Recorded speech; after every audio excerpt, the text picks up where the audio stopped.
Let's continue this, though, with Hind Khoudary. She joins us on the phone from Deir el-Balah. That's an area in central Gaza. And Hind, I'm sure you heard there Tariq talking about things being upside down.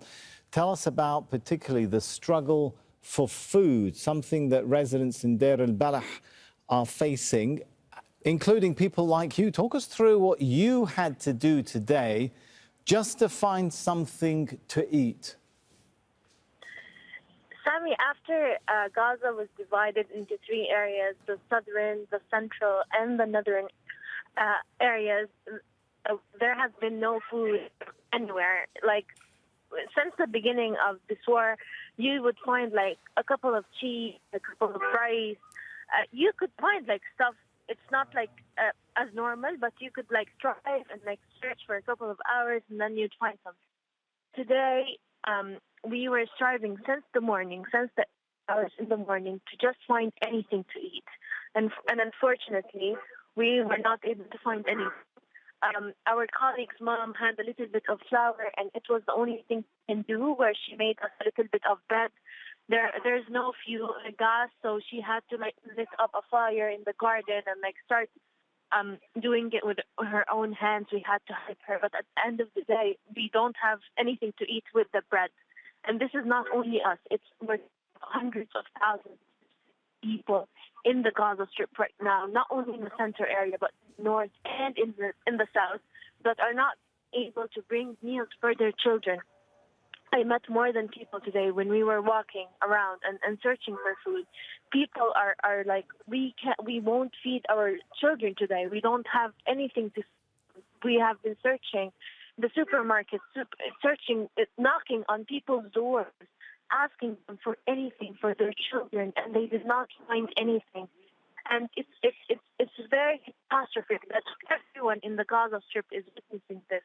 If you have cash, have money, it's meaningless because you can't purchase anything, because there's nothing you can buy. There's no aid entering the Gaza Strip. People were depending on food aid and food parcels, but not distributing them anymore. And the situation is catastrophic. I remember that last night I slept my stomach. I was starving, and I couldn't do anything about it. I have hydrated for more than 2 weeks right now.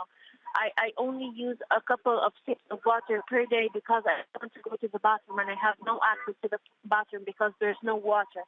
There's no hygiene, there's no privacy, there's nothing, only displaced people. I'm currently in Al-Aqsa hospital, where it's packed with people. People are glued to each other with tents, and the situation is catastrophic. We're starving, we're under blockade, and not only like the Gaza Strip, we're talking about the central area is being blockaded, and people can't get anything in or out of the central area because it mainly used to depend on the north and the south because they're bigger cities and have more like vital areas and stuff. The situation is like on everyone, on journalists, paramedics, and we're all striving to find food to feed ourselves. And I think this is like starvation. That's what we're like. So we're trying to flee and evacuate from airstrikes, but at the end of the day, how will you try to get yourself out of starvation? There's no solution. There's no, and it's very devastating that we can't do anything about it. And Sam, I can see you right now, and I only want one piece of bread since the morning, and I don't know if I'll have anything else for today. And this is how bad the situation is.